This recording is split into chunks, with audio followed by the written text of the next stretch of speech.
Good morning. Good morning. Welcome to the service of the Unitarian Universalist Church of Amherst. We're so glad you have chosen to spend this time with us. We know you have many options and obligations on a Sunday, and we're grateful to have you here. My name is Joe Schretzman. I've been a member of the congregation for several years. I'm originally from New York City, and in March of 2025, retired after about 30 years with the United States Food and Drug Administration. Our minister, Reverend Michelle Buhite, is on sabbatical until the end of August and will return to the pulpit August 30th. Our speaker today is longtime member Marlana Rice.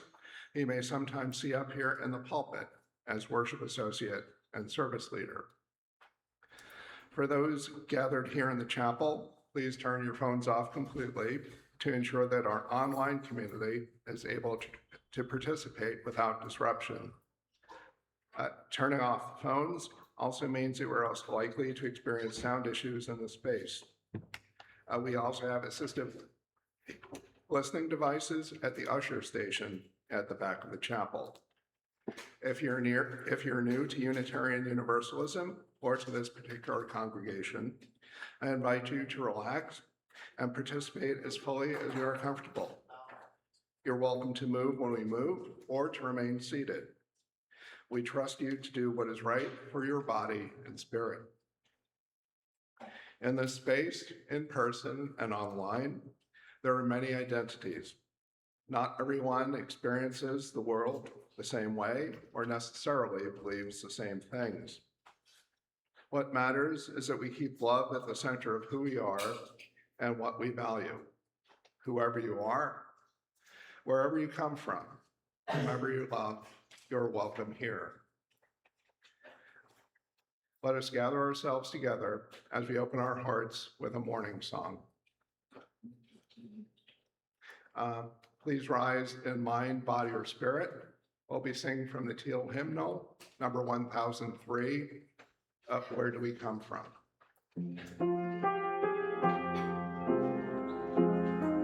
April, can you be sung later, please?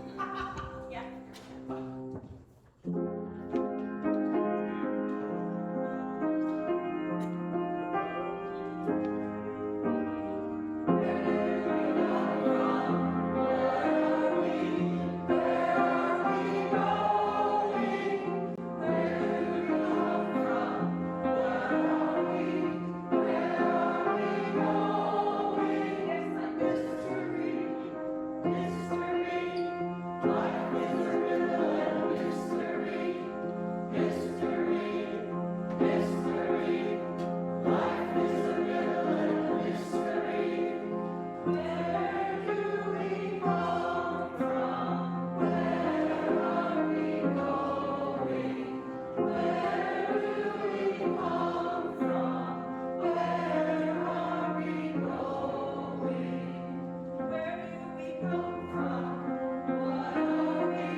Call to worship this morning. First, good morning, everyone. Good morning. And to all my friends and family who've arrived, thank you. Good morning. I'm Marlana Rice. I raised my two children in this wonderful church, and I'm grateful to be here sharing my thoughts on creativity and community with all of you here in this building or attending online today. The call to worship today is a poem by Sunjanhi. You are made of rainforests, fiery autumns, a handful of fireflies, holding magic in your skin and a hurricane in your heart. Don't let anyone tell you otherwise. Each week, when we gather, we begin with a land acknowledgement. Sam, would you like to come forward for the ritual? In this rite, we honor our connection to the earth and offer our gratitude to the only planet in the whole universe that can create and sustain us. We pour this libation to symbolize our commitment to care for this precious home for our spirits, to speak and act on behalf of the earth, and to seek to partner with those who are indigenous to this place, that we and our descendants may also bless and be blessed. It is our custom when we gather to light chalice. The chalice is a cup or vessel that symbolizes the gathered community and is a symbol of our Unitarian Universalist faith.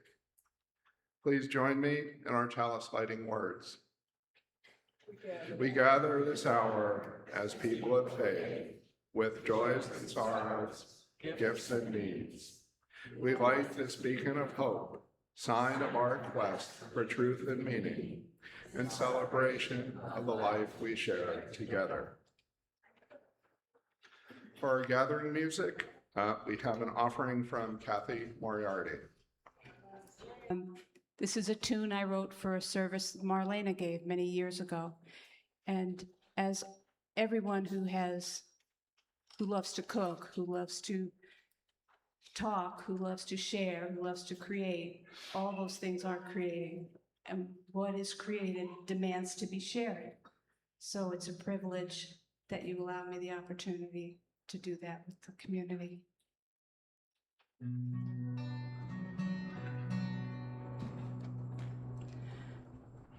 I release the arrow,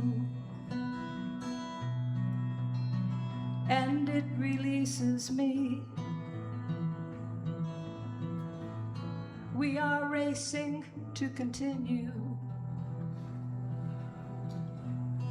our dedicated journey.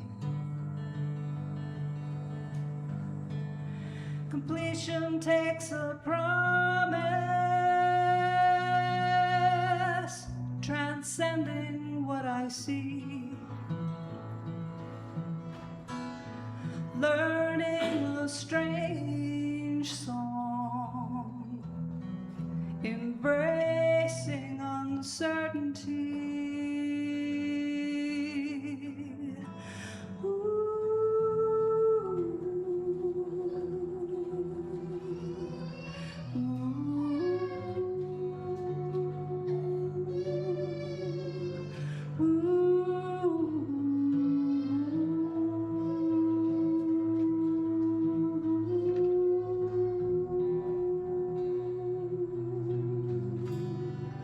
Releasing the arrow,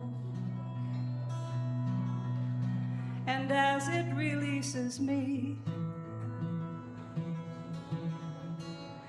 I watch the air changing, the space in which I breathe.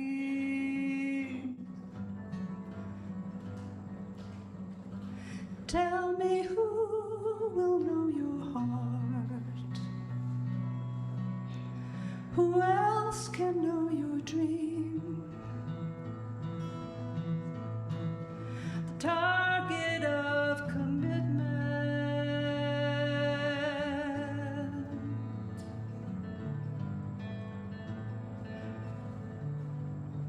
where the arrow longs to be.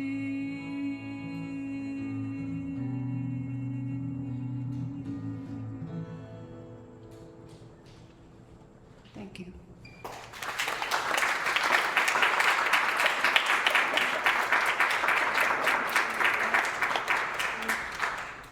Thank you, Kathy. It is our custom to make time in the service to acknowledge the joys, concerns, sorrows, and other realities that we bring with us, affirming that every single bit of who we are can be held in this container of love. We embody this by placing a stone or shell on one of the shared table labyrinths at the front and the back of the chapel. This is your invitation to bring your whole self here.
Marlana will place a final stone in recognition of the joys, concerns, sorrows, and other realities of those who are participating online.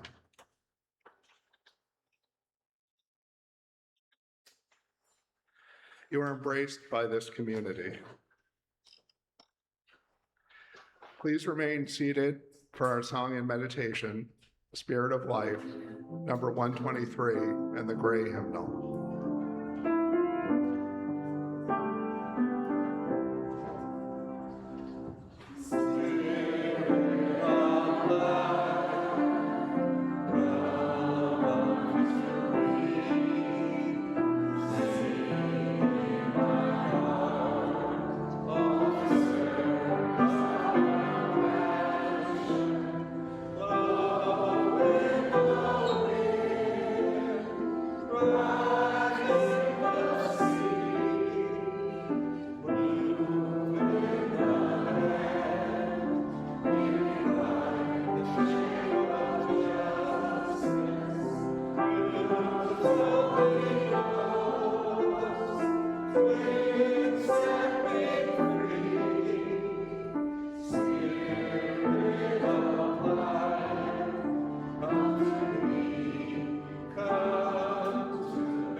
And now, guess what time it is?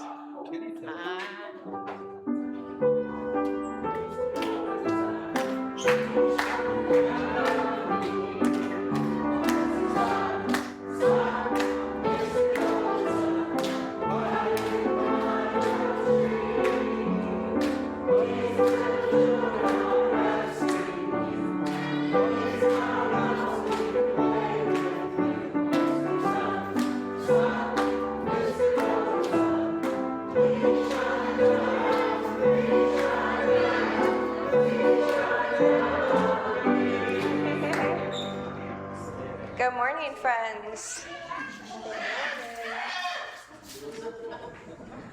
So everybody, I'm Katy. My pronouns are she, her. I'm the Director of Faith Development here, for anyone who doesn't know me. And this morning's Wonderbox item didn't actually fit in the Wonderbox, but I think some people here might recognize it by its sound. Does anybody know what that is? Yeah? What is it? Elves. It's a great answer. I wish it was elves. Yes, it is. The bead thing. Yeah, right, Sam? Ah, the bead thing. If you're unable to see it, it is a piece of a stick. It is a stick that Miss Katy found in the ecology center behind the building. And I thought it was really pretty, so I put a bunch of fishing line around it, and we made it into a community year-long project in faith development. So, who helped make this? Raise your hand if you helped make it. Yeah. So for everyone who didn't help make it, almost every week, things get a little chaotic in faith development, as I'm sure you're shocked by. We, all the kids and the youth pick out at least one bead and add it to the community wind chime every time they come to faith development. And so we've ended up with this very colorful, wonderful beads, and we put little bells on them. Thank you to Becca for teaching me how to make bells on the end of the beads. And does anyone know where the beads came from? Do you remember? Do you remember, Sam? The beads came from all of you. And so about a year ago, we asked all the congregants to donate beads and jewelry and string and everything shiny and fun and colorful to faith development. So not only did we all create this, but everyone in this room and our online community created it. So we're talking about creativity today. Why do you think I brought the wind chime? Does anyone have any guesses? Because it does sound good. It makes me very happy. Do we have any guesses on the sleepy end of the carpet? So I brought this because we've all had our different creative processes in picking beads. So who likes to choose their beads like right away? You know what color you're going for, and you get up to the bead box and you're like, that's it, the yellow heart, that's mine. I'm that way. Anybody else? Adults, feel free to raise your hand. Are you an instant bead picker? Yep. And who likes to see the options first? I want to see what's in the box. Yeah, that makes a lot of sense. There's a lot of hands raised. And who goes over, needs to see the options, and then lines them up in best to worst options 1 through 10, and then decides? Anybody? Yeah. Knew there was one. There's usually a 3-year-old that also does that, and we have to talk about which bead we're going to pick next week, and then we have to compare last week's beads to this week's beads. It's a whole process. But it's kind of fun to see how everybody chooses beads, and it taught us a lot. And what did we do when somebody would take the clip off and all the beads would fall down off the string?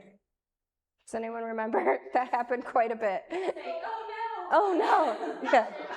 Jackson? Yeah, clean up and fix it. And it didn't always go back together in the same way, right? It was always random. Goes in tight. And one of our parents who help in faith development, he's not here today, but Mr. Mark, he taught us a different way to help fix that so that we didn't, and it worked, we worked together. So now 2 people do the beads at the same time. And it really showed us that we can make something really beautiful. Well, it showed me, I shouldn't speak for all of us, so we can make something really beautiful and fun, and we all have different processes to do it, right? Is everyone excited to see it done, though? It's really cool, right? It's so colorful. And so today we're going to help put ribbons on it, and we're going to display it out in the playground once Miss Katy and maybe somebody else in the congregation figures out how to make these pointy ends not so pointy, because that seems kind of dangerous, right? Eric, girl, I'm looking right at you. Yeah, Aiden. Just sand it down. Yeah, that's a great option. I do not have a sander. Eric? It's a large knife and chop it. Oh, a machete? Aiden suggested a machete, so. The rectangle. Oh, the big butcher knives? Yeah. Don't bring your knives to Sunday service, but that is a good idea. Maybe. At the cooking area. Yeah, well, we're talking about difference between knives and what to use when and where. Oh, a chainsaw. That's a very creative idea. So before we get into more very creative ideas on how to chop sticks up. Let's use our creativity in faith development today. Miss Katie's going to stay here, but you can follow Miss Molly and Miss Kyla out to faith development. Let's sing our kids out with the read benediction.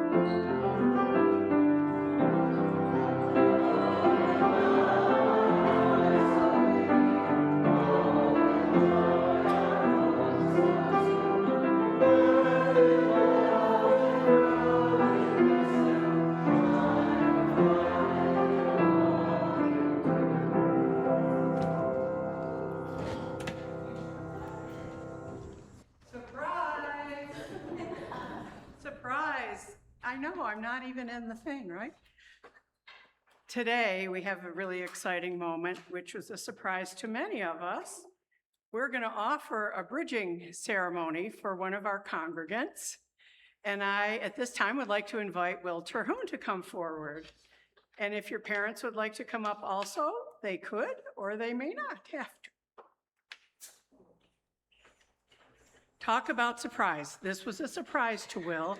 His folks decided to keep this as a special moment in his life. So. Wil, in our faith tradition, we mark the journey of each individual from earliest childhood through the progression of the seasons of each lifetime. Today, we celebrate you, who is bridging from youth into early adulthood. While we acknowledge that each life follows its own unique journey, each is worth celebrating in its particular uniqueness. Wil will be moving to Syracuse to attend the SUNY College of Environmental Science and Forestry to pursue a Bachelor of Science degree in Wildlife Sciences.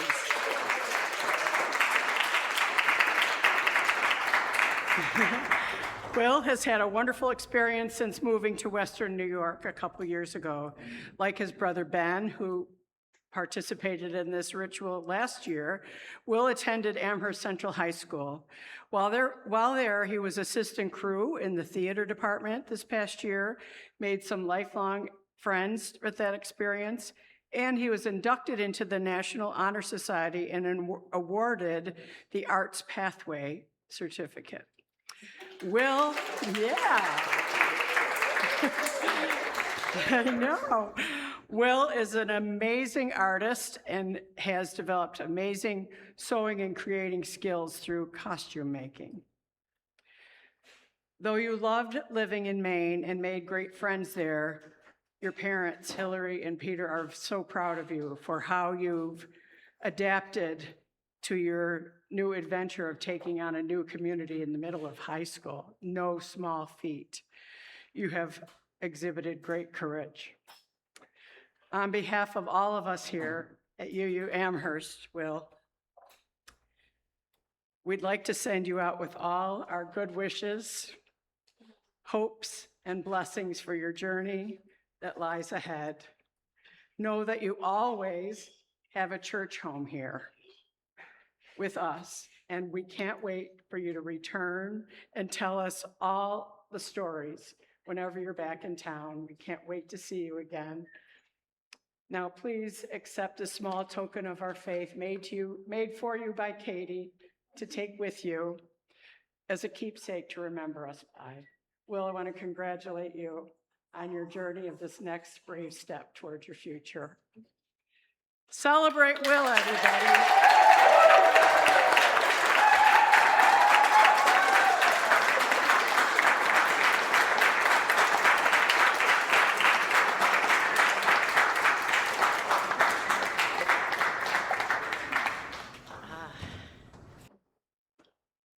That's me at 33.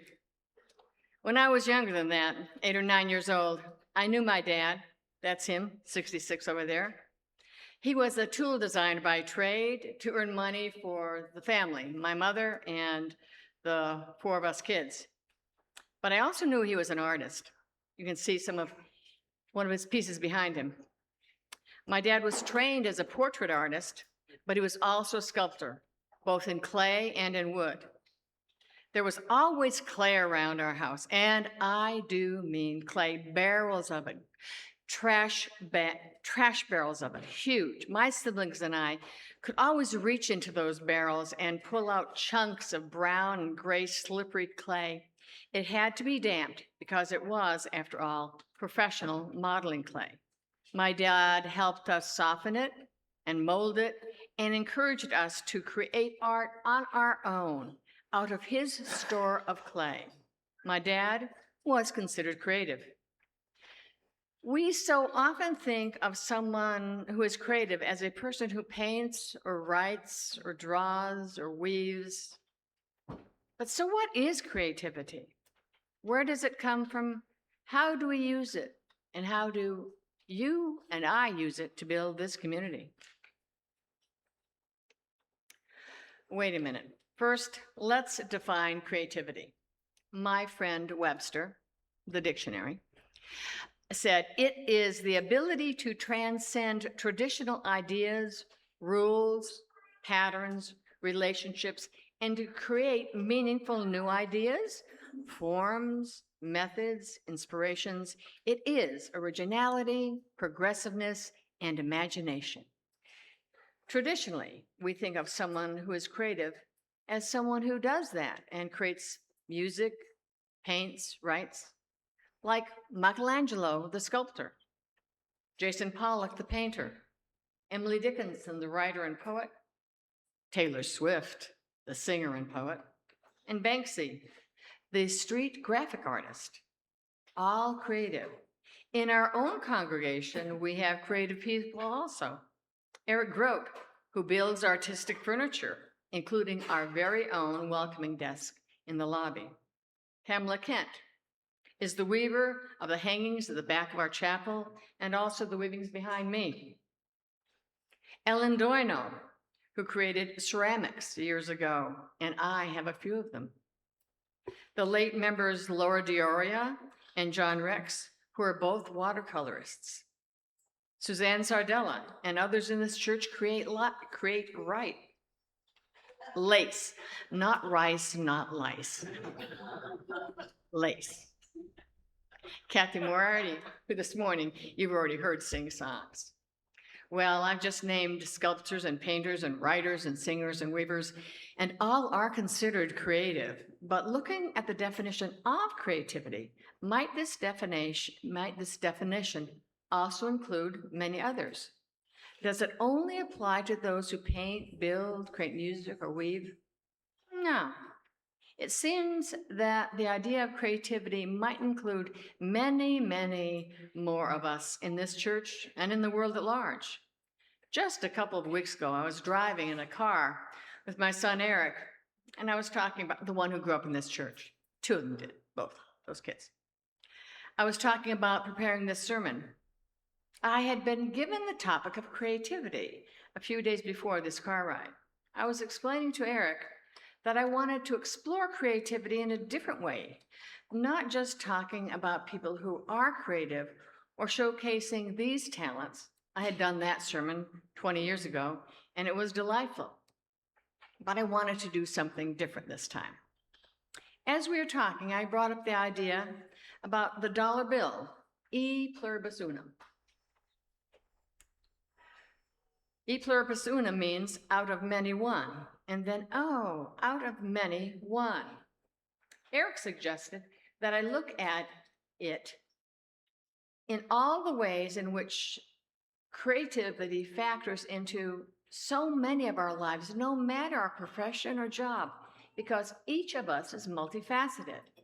This intrigued me when I thought of the many individuals I knew and all of the aspects of them, like curiosity, daydreaming, passion, insight, ingenuity. Ah, that's it. Each one of us has within ourselves many roles, many parts. Each person can be more than one thing. And just by living, each is creative. Each truly creates for themselves a life of interest, challenge, and contentment, I hope. Many of us here in this church have more than one aspect to ourselves, which we have used for ourselves and for this church. Roger Keeney a longtime member of this church and someone who you may have seen in the kitchen, keeping things clean and doing dishes during coffee hour. Did you know that he was also a shortwave radio operator and enthusiast? Did you know that Roger was in the Peace Corps in the 1970s? Did you know that he's given 2 sermons here at this church? Roger is very much a man of many talents and interests. Linda Gardner, longtime member here since 1995, sitting there in the back, probably knitting, not today, but usually knitting. Linda's first job was to work for the Department of Defense. She held top secret clearance as she worked for the Joint Chiefs of Staff. After that job, she went into nurses training. Then, after a short stint as a nurse, she got married, had 2 wonderful sons, and lived in Maryland. Later, she moved to Buffalo, went to Buffalo State College to become a teacher. She taught special ed, and that's something. And then she retired in 2010. Now she's a knitter, a quilter, and loves to walk. Both Roger and Linda, members of our church, personify what it is to live a many-faceted, interesting, and challenging life. As this notion of being more than one thing gelled, it was hard not to realize each and every one of us is in some way creative. In some way, each of us has a passion or interest about something, and we lean into it. I began to delve into creativity and the ways we see people around us and those in history who have created, truly created, something new and transformative. First, as the definition creativity, part of it said the ability to transcend traditional ideas, rules, patterns, and relationships. Let's look at this: ideas, rules, patterns, relationships. Ralph Waldo Emerson viewed creativity not as a mechanical skill, but he believed that it would be a divine and natural force channeled through the individual. I like that. In his essays like Self-Reliance, or the other one called Art, he puts forth the idea that true creation springs from radical self-trust and rejecting societal conformity, and also listening to that voice of intuition. When I read this, I have to admit, I thought of all the parents and guardians I have seen who somehow make their child less fussy by looking around their environment and creatively making something different out of some common item. I was in a grocery store recently, and I saw a middle-aged man making a balloon out of a plastic vegetable storage bag. He took the bag, filled it with air, and began tossing it back and forth to his 2 kids. The 3 of them all laughed and played. It was a delight to see in the middle of the grocery store. The children laughing and tossing a homemade balloon back and forth. What a joy to see the creative way this man had taken a common grocery store item you've all seen and used and made it into a toy for his children. This man immediately had the intuition that making a toy from what was at hand would be fun and would keep the kids entertained. And their laughter and his told me that he was spot on. This was definitely Emerson's idea, creation, springing from rejecting social conformity. He did not mind dancing around the frozen food section, and instead listening to that voice of intuition, and he made a toy. And a great day those kids will remember. Creativity transcends traditional rules. Gandhi was a creative man. His ideas transcended traditional rules. He took his passion and anger at the British government and their rule of India, and with patience and care and a lot of ingenuity, he helped India become an independent nation through nonviolent civil disobedience. He started developing this philosophy, you might know, in the early 1900s. It wasn't before that. He was influenced by Tolstoy, with whom he became a pen pal eventually. Henry David Thoreau, he was influenced by Hindu traditions, and by the Jain religion's idea of ahimsa, that's non-harm, that was practiced in a temple close to where he grew up, and it truly influenced him a lot. Gandhi left South Africa in 1914. And in the early 1920s, Gandhi led the non-cooperation movement, urging Indians to withdraw their cooperation from British rule, encouraging people to boycott British-made goods, government, schools, and colleges. In 1930, Gandhi walked 240 miles with only 78 carefully selected followers and broke the British salt laws. These laws prohibited anyone from making it, and it was heavily taxed.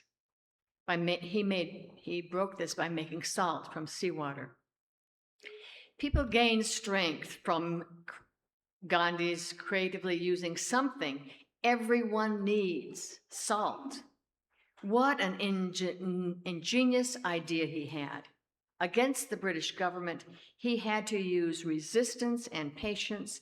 It took 32 years, but independence was finally gained. And Gandhi influenced others. Martin Luther King is a perfect example of transcending traditional ideas. Like Gandhi, Dr. Martin Luther King believed that the idea that those with darker skin were seen as less was an idea he abhorred, and he fought against it with great determination, stamina, creativity, and passion. King realized by looking at Gandhi's Salt March that a relatively small group of dedicated people could use nonviolent action, determination, sacrifice, publicity, and mass participation to challenge a powerful government. It had happened. And through his work, the Voting Rights Act was passed. Now, let's look a little closer to home. Let's look at our own congregation for those who have created something different. Firewall, have you ever heard of it? Anyone? Raise your hand if you've heard of Firewall. Good, like that. Well, Firewall, if you haven't heard of it, let me give you a quick synopsis. Diane Tucker created Firewall. This came out of a frustration. As she said to me, she was tired of going into all these groups. So having them come to her into a central place was a perfect idea. She created and leads, along with Peggy Mark and Lorraine Marcus, a meeting which brings together many politically active, passionate people to share information, a new form of transmitting information. This is truly a new form. Each speaker is given 5 minutes to talk about what they are working on. If you haven't been to one of these every third Saturday meetings, I encourage you to check it out. We also have, thinking of transformation and creativity, we have a little free food pantry. The ability to transcend relationships. Relationships, do you always have to buy something? Maria Costello started the Amherst Little Free Pantry. She was creative. She saw a need in this community, and she created the pantry. This pantry provides food daily to the Amherst community. One might think that Amherst did not need a free pantry. Maria thought it did, and she was right. Many from our church were and are intimately involved in this pantry. Marie Evans, Meg Sabella, Doreen Parks, the late Cheryl Tomasulo, Pat Burke, Roger Keeney. If you have been or are involved in this pantry, please raise your hand. Look around you, folks. This is a community who have created and maintain a pantry. What a wonderful group this is. And it's here because someone had the dream and passion to start the pantry for Amherst, and it would provide free food for all who needed it. And now, what I believe is the most important act of creativity in this congregation is creating community. We have created and are creating new forms with our own collective imagination. We create community, and it's not easy. It takes many hands. It takes new ideas, new ways of doing things. It takes the many and making it one. E pluribus unum. Without community, this is just a building, walls, ceilings, and floors. This would be nothing if it were not for the community. But all of you, sitting here and online, you make this a community of thinking, thoughtful, and creative people. Each of us is multifaceted. Each of us has many strengths.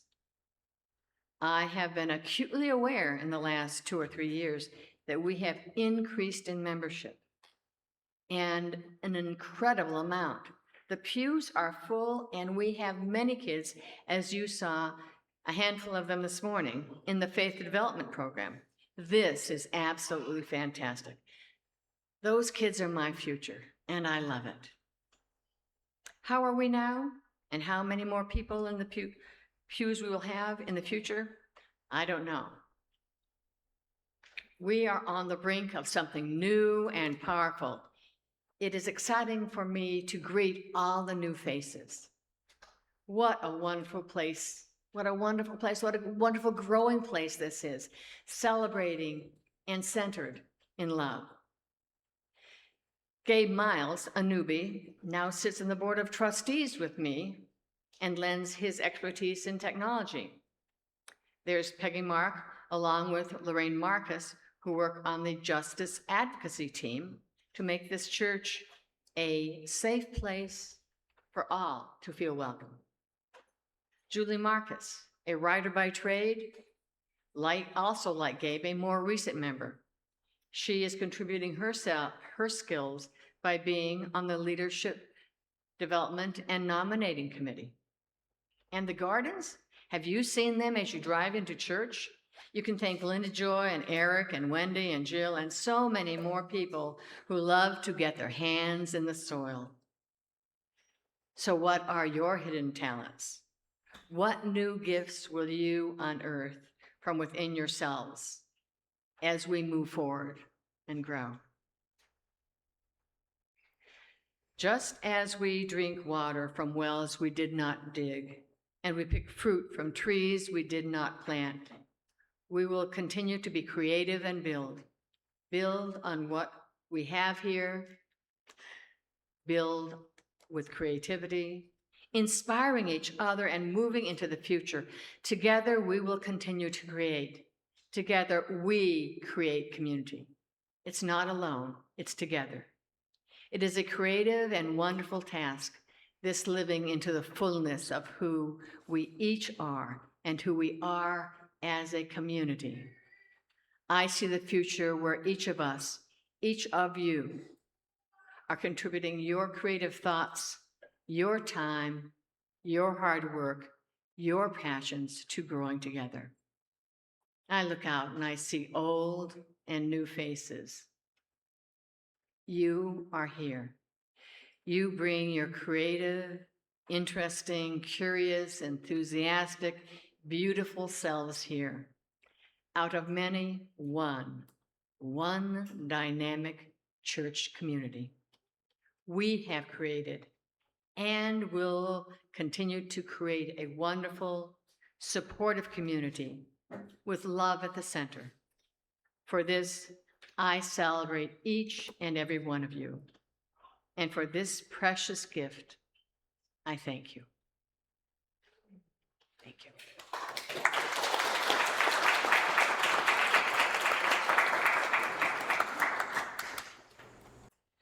Okay, so my creative speciality as a mom of 3, 6, and under is winging it.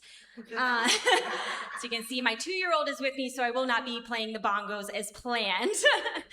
But maybe we can make Reverend Michelle proud and get some audience participation going with some clapping at some point.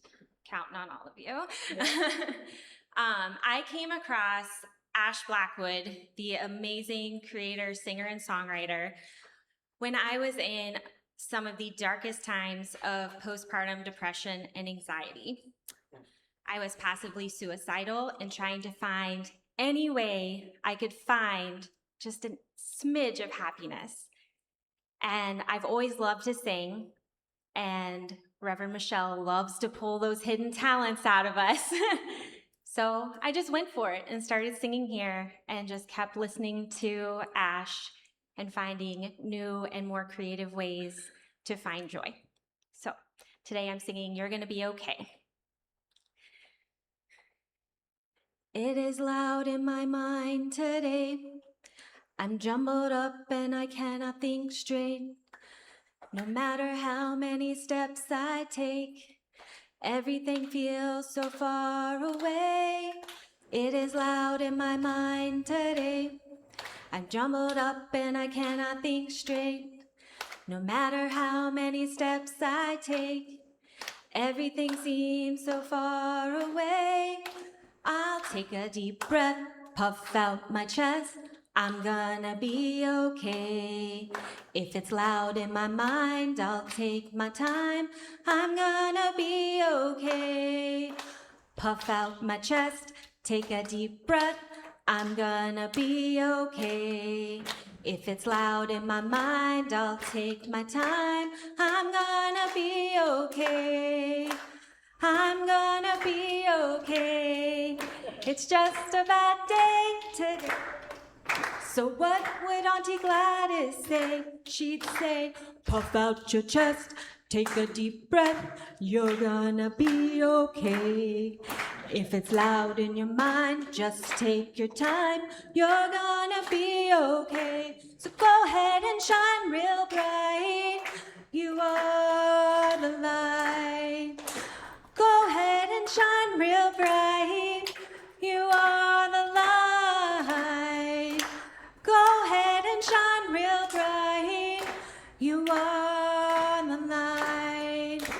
Go ahead and shine real bright, you are the light. Puff out your chest, take a deep breath, you're gonna be okay.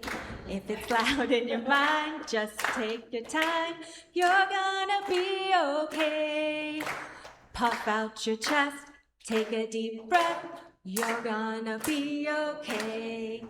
If it's loud in your mind, just take your time, you're gonna be okay.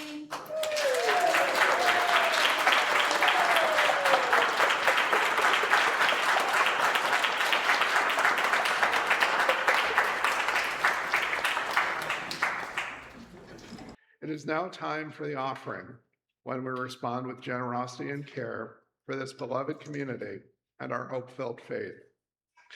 We give because we know. We pick from trees we did not plant. We drink water from wells we did not dig. This is as it should be, so long as we dig and plant for those who come after us. The offering will now be gratefully received.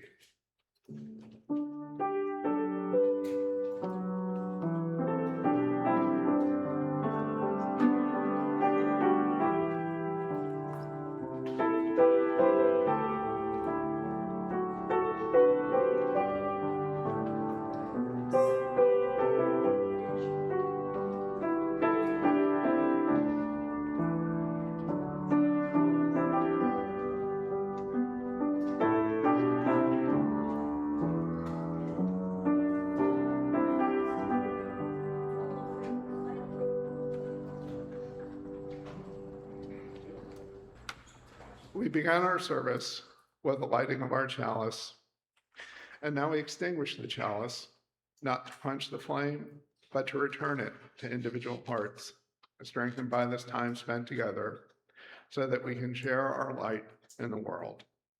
Please rise in body or spirit and join your voices with mine as we extinguish the chalice and sing our blessing. We extinguish this flame, but not the light of truth, the warmth of community, or the fire of commitment. These we bear in our hearts until we are together again. And please remain standing after the song for our benediction.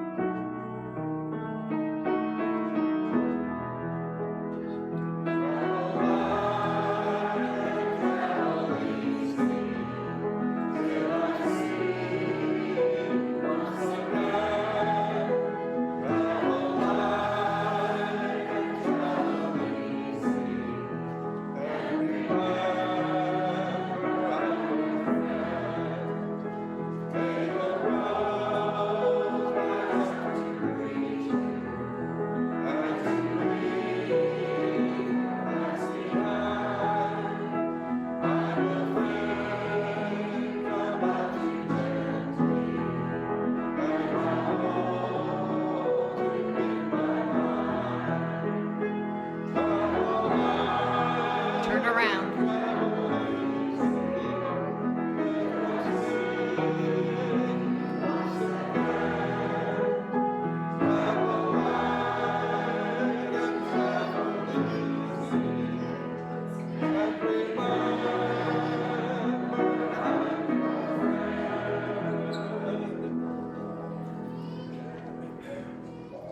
I believe there's a spark of God in each of us. We are all gods in our own way. We toil and sweat, we cry, we dream, we love, we create. We each contribute to the divine creation we call life. We are blessed to sit here by ourselves, contented, or blessed to sit enjoying being here with friends and family. We are blessed to be in a community of those who have created, of those who still create, and of those who will create our future. We look around and we see God and true creators in each other's eyes. You are a blessing. Namaste. Go in peace.